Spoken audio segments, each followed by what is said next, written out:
Kenya के अंदर शहीद अरशद शरीफ की शहादत, can you tell us anything about it? मुझे पता है कि what he was working on. I have heard as far as कि उसमें कुछ पर्दा नशीनों के नाम आते हैं, जिसने वो एक्शन किया he was a criminal entity के साथ, और उसके अरशद शरीफ के साथ पुराने ताल्लुकात थे। This might be another one of your operations. Is that the case? There's a piece of puzzle that is missing. I mean, why would you do it? ISI, MI, IB, किसने आपको रखा? उनको वही शक था जो आपको है कि आप किसी या तो मिशन पे हैं और वो मुझे ब्रेक नहीं कर पाए। हालांकि मेरा पॉलीग्राफ भी लिया उन्होंने, 3 दफा मेरा पॉलीग्राफ हुआ डिफरेंट तरीके से। ISI कहाँ स्टैंड करता है in comparison to the others? Mossad हो, रॉ, CIA, FBI? मुझसे अच्छे नहीं है काम है, ये मुझे पता है। मतलब मेरे 10% भी नहीं है काम है। I don't know how good they are. I had to see them in a field, I guess, someday. But you just said that I'll get to know once I meet them in the field. Since you're not in the field yourself, why did you say that? बात अच्छी पकड़ी आपने, by the way. At any point of time, were you forced to pull the trigger? ये सवाल का जवाब मुझसे पाकिस्तान में भी किया था उन लोगों ने। Nobody will ever admit what they did. Did you role play with Al-Qaeda as well? And for how long? कभी फुटबॉल खेलने का इत्तेफाक हुआ? तालिबान के साथ भी एंगेजमेंट रही? TTP के साथ भी किया, तहरीक तालिबान के साथ भी और अफगान तालिबान के साथ भी। What comes to your mind जब मैं ये दोनों चीजें बोलता हूँ, 9/11 और Osama bin Laden? Pakistani agencies के कुछ इंटेलिजेंस लीक्स हुए। He was very good at what he did. अगर आप कहेंगे इंटेलिजेंस तो फिर आप उसकी क्रेडिबिलिटी को कम कर देते हैं। नून लीग की गवर्नमेंट होती है, थोड़ा हाथ हौला रखा जाता है। अभी आपने नून लीग की हुकूमत का बात किया, तो नून की ही हुकूमत है जब साल 2024 से लेकर 2025 के दरमियान में there is an increase of 73% when it comes to talking about terror related activities. आपके पास सिर्फ एक तालिबान अलकायदा प्रॉब्लम नहीं है। आपका एक्सेंट जो है कहाँ का है ये? आप ये बता सके, पूछना चाह रहा है कि मैं कहाँ से ताल्लुक रखता हूँ? मुझे तो बड़ी डॉक्टर जाकिर नाइक वाली वाइब आई है आपकी 2-4 लफ्जों से।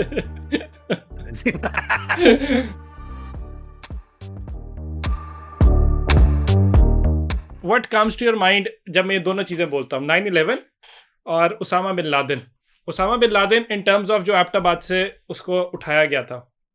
जी जी, हाँ देखें, ये there is always conspiracy theories, या ये ये नहीं हुआ, उसने कराया था, ये ऑल मैंने की है पॉडकास्ट, उसमें भी नीचे लोग जो वो इतना हमकाना कमेंट कर होते हैं। देखें, मैं जो बात करूंगा जाहिर बात है, मैं based on what I have done in the past, यानी ये ऐसा नहीं है। I don't believe in conspiracy theory, I only believe in a theory which I know that there is a theory. लेकिन there is no such thing. ऐसा नहीं है कि कोई 9/11 से कोई ताल्लुक नहीं था या कुछ ऐसी चीज़ नहीं थी। Absolutely was done by al Qaeda ने किया। Osama bin Laden का one of the brain child it was. Khalid Sheikh Mohammed was जिसने जिसने इस पूरी चीज को ड्रॉ किया। तो I know the nicks and pics of it. I've been a part of some interrogation was done, जो कि गुंतानामो की इंटरोगेशन थी जिसमें मैं हिस्सा रहा हूँ जिनका। और खालिद सईद हमदान, खालिद हमदान, ये लोग सारे लोग थे जिनके साथ मैंने ऑल्सो बात की हुई है। उसके अलावा मेरा वो फेज जो अलकायदा के साथ जो सीरिया का बेस था, जो कि 9/11 के बाद का फेज था, so I was dealing with the very high command, जिसमें एक तो थे मोहम्मद अहमद सैयद अहमद इब्राहिम, जिनको शेख अबू जाफर कहा जाता है, शेख अबू फरज अल मसरी, और उसके अलावा शेख अबू हमाम अलसूरी। इन लोगों के साथ मेरा डायरेक्ट ताल्लुक था। और फिर सूडान के अंदर जो था वो कई और अलकायदा की लीडरशिप के साथ मेरा बहुत करीबी ताल्लुक लिया, ऐसा ताल्लुक था कि जारी बात दे थिंक मैं उसका पार्ट था। तो इसमें कोई दो राय दो शुबे नहीं है, यानी मैं वो नहीं हूँ जो घर में टीवी बैठ के या कोई मैगजीन पढ़ के एक राय दे रहा हूँ। I was in it neck deep. तो इसमें कोई दो राय नहीं है कि ऑफ कोर्स ये सारा ऑपरेशन जो था वो अलकायदा ऑपरेशन था। बाकी और जब उसामा बिन लादेन को यहाँ से उठाया गया, तो was it, what in your opinion, I mean, even if you were not directly linked to it, in your opinion, was it our intelligence failure or do you think we were a part of it? मतलब we let him go intentionally? हमें पता था, हम खामोश रहे। I will give you not an opinion. I'll give you exact what I have on it, based on what I've talked to people. ये basically दो तरीके होते हैं, एक तो आप part of operation और या part of something you want to dig out. So I dig out afterward. जारी बात है, एक काम करने वाला हल्का एक ही है। तो उसमें इंटेलिजेंस फेलियर, जो उनकी रिहाइश थी, वो तो इंटेलिजेंस फेलियर आप उसको कह सकते हैं। लेकिन जब इनको ले जाने का मामला था, that was a bigger thing. अगर पाकिस्तान का इंटेलिजेंस फेलियर ना भी होता, अगर, तो पहली बात ये कि एक लोगों के जहन में एक चीज़ है कि अमेरिकन जो है वो शेयर करते हैं। अमेरिकन कभी भी इस लेवल की कोई इंटेल, बल्कि इस लेवल की नहीं, मैं आपको थोड़ा पीछे ले जाता हूँ। एक अलकायदा के फाइटर थे, अबू जहाद नाम था जिनको फैसलाबाद से अरेस्ट किया गया। सियालकोट से कुछ लोगों को अरेस्ट किया गया। शेख अबू जुबैदा थे जिनको सियालकोट फैसलाबाद ये वाली स्ट्रिप से जो इनको अरेस्ट किया गया। किसी पाकिस्तानी इंटेलिजेंस एजेंसी को उन्होंने नाम नहीं दिए थे, उन्होंने डिक्लेयर नहीं किया कि हम इसको अरेस्ट करने जा रहे हैं। उन्होंने हमेशा ये कहते हैं कि we getting going after a high value target, हम हाई वैल्यू के पीछे जा रहे हैं, वी गोना हैव। क्योंकि उसकी वजह है कि माजी में पाकिस्तानी एजेंसीज के कुछ इंटेलिजेंस लीक्स हुए, कुछ ऑपरेशंस ऐसे हुए जिसमें पाकिस्तानियों को बताया गया और फिर वो चीजें लीक हो गई और वो ऑपरेशन नाकाम हो गए। तो ये बात तो पता है अमेरिकन को कि इंटेलिजेंस ऑपरेशन का मतलब ये होता है कि यू डोंट टेल एनीबॉडी, यानी इस हद तक होता है कि एक स्क्वाड इवन दूसरे स्क्वाड से भी शेयर नहीं करती। That is how they operate. यानी अगर मेरी स्क्वाड कोई चीज कर रही है और बाहर की स्क्वाड से कोई आदमी सवाल करता है, we don't tell him anything, हालांकि वो हमारे अपने लोग हैं। इस हद तक होता है पाकिस्तानी से ना, तो सवाल ही नहीं पैदा होता। लेकिन जहां तक इंटेलिजेंस के फेलियर का मामला है, तो वो उसामा बिन लादेन की presence of course was intelligence failure. लेकिन कीप इन माइंड एक चीज मैं जरूर कहता हूं, जो अमेरिकन को भी कितने साल लग गए उनको ट्रेस करने में। सो American will not call it the intelligence failure, उसको वो कहते हैं हम कॉशियस थे। जिनको अरेस्ट करने से पहले 1.5 साल तक, कम से कम ये बावसूख जराए की बात करूं कि 1.5 साल तक they knew he was there, but they didn't any exact footprints नहीं थे, वो जो फिर डीएनए का मामला हुआ, तो उसको इंटेलिजेंस फेलियर नहीं कहते, वो वेरी कॉशियस अबाउट, क्योंकि उनके पास एक चांस है, यू हिट इट और यू मिस इट, और you don't want to miss that in any condition. तो जाहिर बात है, you dealing with a guy जिसने पूरी दुनिया को बेड़ा गर्क करके रखा हुआ है। तो he was he knew what he was doing. चोर पुलिस तो वो काफी अरसे से खेल ही रहा था, तो उसके लिए कोई नई चीज नहीं थी वो। और एक और हम लोग एक जुमला इस्तेमाल करते हैं इंटरनेट जबान में कि al Qaeda go to stone age, वो स्टोन एज में रहता था। जब हम किसी को ट्रेस करते हैं या कोई चीज करते हैं तो बेस्ड ऑन व्हाट, इलेक्ट्रॉनिक ही होता है ना सारा काम, या अनलेस आपके पास ह्यूमन इंटेल मौजूद, अगर ह्यूमन इंटेल है तो दिन यू डोंट रिलाई ऑन, लेकिन ह्यूमन इंटेल मौजूद नहीं थी। All they had was electronic. Electronic जब एक आदमी स्टोन एज में चला गया, और ये अलकायदा को बहुत अच्छी तरह पता है कि अगर इस दुश्मन से लड़ना है तो आपको स्टोन एज में जाना पड़ेगा। टेक्नोलॉजी वॉर में आप इनसे जीत नहीं सकते। इंटरनेट इजाद इन्होंने की, बड़ी खूबसूरत बात थी। किसी ने एक दफा उसामा बिन लादेन से आके ये कहा कि भाई ये मामला जो है हम एन्क्रिप्टेड फाइल लेके जाते हैं, आप इसको लोड क्यों नहीं करते किसी सर्वर के ऊपर? बोलता है load it where, in this is Osama bin Laden saying and I quote, he say who invented the internet? These guys did, and you want to load in their system? No. So intelligence failure, I don't know if I call it a failure, he was very good at what he did. अगर आप कहेंगे intelligence failure तो फिर आप उसकी credibility को कम कर देते हैं। And I have dealt with different level of these guys, और उनका जो मेंटल लेवल है या जो ऑपरेशनल लेवल है वो इतना खतरनाक होता है कि आप उसको फेलियर नहीं कह सकते। They are very good at what they do, give हम जहां क्रेडिट बनता है वहां देना चाहिए, and they are very good at what they do. They are very good at what they do. Overall CIA के एतबार से बहुत ज़्यादा एग्जैजरेशन भी हमें यहाँ पे सोसाइटीज़ के अंदर मिलती है। मिथ है, ये एग्जैजरेशन है, और दे रियली दैट स्ट्रॉन्ग, और इतने ज़्यादा वो पाकिस्तान के अफेयर्स के अंदर, पॉलिटिकल रेल्म के अंदर घुसे हुए हैं। देखें, पाकिस्तान के, it's not a myth, Pakistan के पॉलिटिकल सिस्टम में घुसना बनता भी है। मैं आपको उसकी एक सतही तौर पे समझा देता हूँ एक बात। देखिए, हम पाकिस्तान एक मुसलमान मुल्क है, हमारे यहाँ दो तरह के तबके हैं, वैसे तो तीन तबके हैं लेकिन एक का नाम मैं नहीं लेता। हम दो अमूमी तबके हैं जिसको हम कहते हैं एक दीनी तबका और बेदीन तबका। दो ही तबके हैं, आप दो में बांट सकते हैं इसको। जो दीनी तबका है वो ऑटोमेटिकली एक रोमांसाइज करता है उसामा बिन लादेन, अलकायदा, वो कुछ भी हो जाए। यानी अगर एक एक सवाल उठाया, बड़ा सा अमूमी पाकिस्तान में एक सवाल किया गया, वो ये कि आपके पास चॉइस है अमेरिका या तालिबान, आप किसके साथ रहना पसंद, कौन कहेगा? एक आदमी जो 5 वक्त की नमाज पढ़ता है वो कभी कहेगा नहीं मैं अमेरिका जाना चाहता हूं? सवाल ही नहीं पैदा होता, अलकायदा। तो कीप दैट इन माइंड कि जो लोग हमारे यहाँ अवाम है, एक तो उसमें भी जो जो दीनी तबका है, उनकी एक एक तरह की रगबत उसामा बिन लादेन के साथ है, he is a hero of their. अब आप आ जाएं प्रोफेशनल या मिलिट्री की तरफ आ जाएं, या आईएसआई किसी एजेंसी की तरफ आ जाएं, वो भी वही इंसान है, कोई और तो नहीं है। उसमें भी आपके दो ही तबके वही पाए जिसका मैंने अभी जिक्र किया, एक दीनी तबका, एक तबका। जो दीनी तबका है वो ऑटोमेटिकली उनसे रखता है मफादात, कुछ ना कुछ, कोई का मामला, कोई ऐसी चीज रहती है। रोमांस सब सब हर, यानी आप बहुत ऊपर से ले जाएं बहुत नीचे तक, एक मजदूर से लेकर एक बहुत बड़े आर्मी के एक बहुत बड़े लेवल तक अगर आए तो देर इज अ डिफरेंस, वहां पे एक लाइन आपको दिखेगी।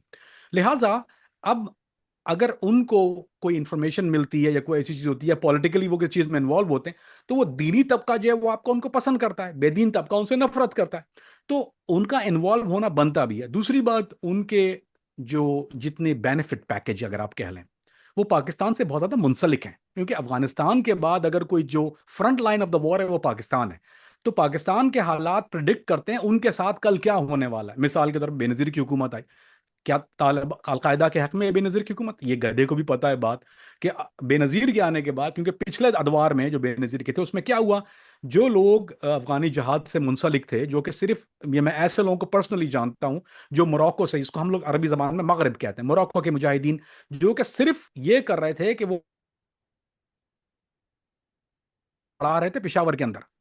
बेनजीर हुकूमत ने उनको पकड़ा और उनको बेच दिया, basically they arrested send it to them. उन्होंने पाकिस्तान में कोई कार्रवाई नहीं की, कुछ नहीं किया, सिर्फ और सिर्फ वो दीनी मदारस में बच्चों को कुरान पढ़ाते थे। उनका पास्ट अफगानिस्तान में लड़े हुए थे। सो उनको पता है कि जब ऐसी हुकूमत आती है जो उनके मुवाफिक नहीं है, तो फिर उनका उसके खिलाफ काम करना बनता है। लिहाजा अब देखिए मुशर्रफ के, आप सुन लीजिए ना, मैं तो क्या कहूं, उसके in the line of fire में उसने कौन कौन से खुद ही अपने जबान से क्या चीजें नहीं इकरार फिल लिसान किया उसने, कि मैंने इनको बेचा, उसको पकड़ा, इसको बेचा, इतना बेचा, बेचा बेचा, खुद अपने जबान से कह रहा है। तो लिहाजा उनका पॉलिटिकल होना बनता है। क्यों? उनके लिए गेटवे क्या है? उनके लिए खुरूज अफगानिस्तान से मुमकिन नहीं है। उनके लिए खुरूज और दुखूल यानी एग्जिट और एंट्री राउट पाकिस्तान ही होता है किसी भी तरफ से जब वो आते हैं, चाहे वो ईरान से क्रॉस करके आए जो कि मेन राउट है उनका, अगर ईरानी क्रॉसिंग वाली बात है, या जहां से उनको निकलना है। अगर उनको पाकिस्तान में कुछ ऑपरेट करना और रहना भी है तो डिपेंड ऑन गवर्नमेंट। अगर मिसाल के तौर पे नून लीग की गवर्नमेंट होती है, थोड़ा हाथ हौला रखा जाता है, हमेशा से रही है बात। लश्कर जंगवी, आप देख लीजिए लश्कर जंगवी के साथ जो मामला नून के हैं, वो बहुत नरम ताल्लुक, उस जो फ्लोरिश हुई लश्कर जंगवी, जिसके बहुत से लड़के बाद में जाके अलकायदा में और तालिबान में जाके मिल गए थे, वो कहां से आए? वो सारे उधर। क्यों उसको फ्लोरिश किया गया? नून की हुकूमत ने उनको हौला हाथ रखा और वो फ्लोरिश हुए। सो दिस इज, उनका बनता है हुकूमत के अंदर इंडोर्स करना अपने आप को, करना अपने आप को, उनके लिए उस एग्जिस्टेंस की जरूरत है ये।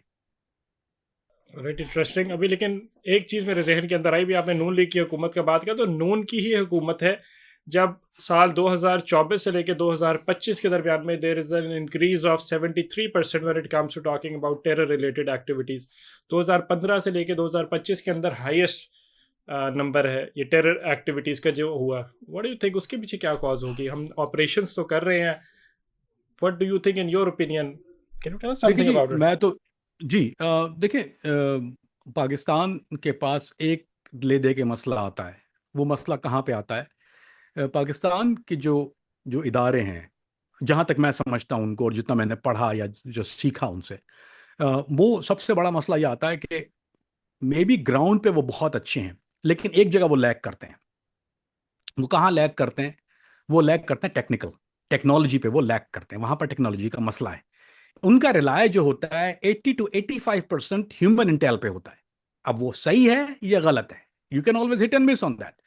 अमेरिकन 70% रिलाय इलेक्ट्रॉनिक पे करता है, 25% ह्यूमन इंटेल पे करता है। There is a difference on it. क्यों?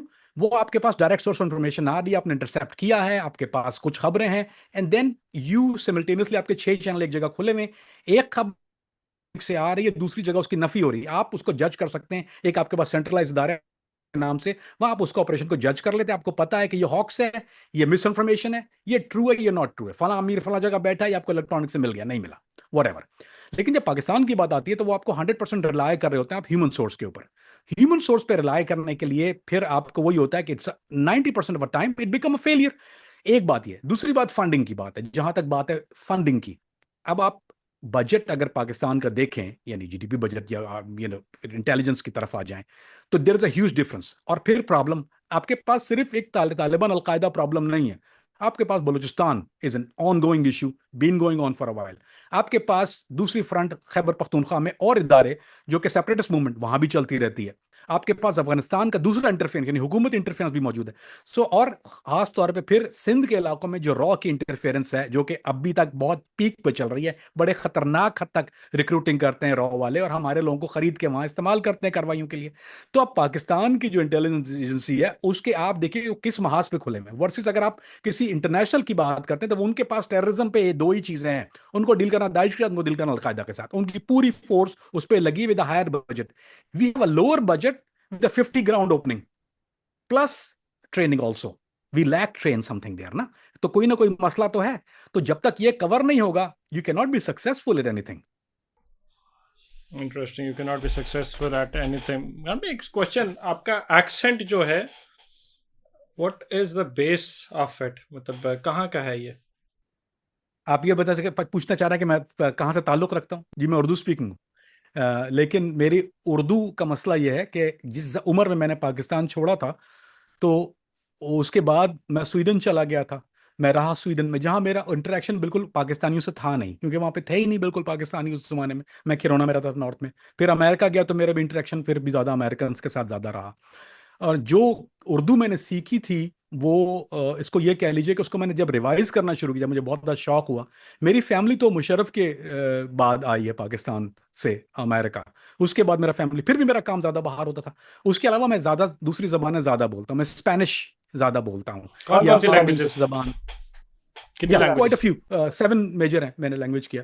तो अब मसला ये होता है कि जब आप बहुत ज़्यादा ज़बानें बोल लेते हैं, बहुत ज़्यादा डील करते हैं, तो अब आपको एक मिसाल देता हूँ मैं आपको। अगर मैं अंग्रेजी बोल रहा होता हूँ आपके साथ, अगर मैं अंग्रेजी बोलूंगा, मेरा टोटल डिफरेंट एक्सेंट होगा। ये एक ऑटोमेटिकली स्विच लग जाता है। अगर कोई ब्रिट आ जाएगा, I always switch it like that. It's gonna be very normal behaviour for me.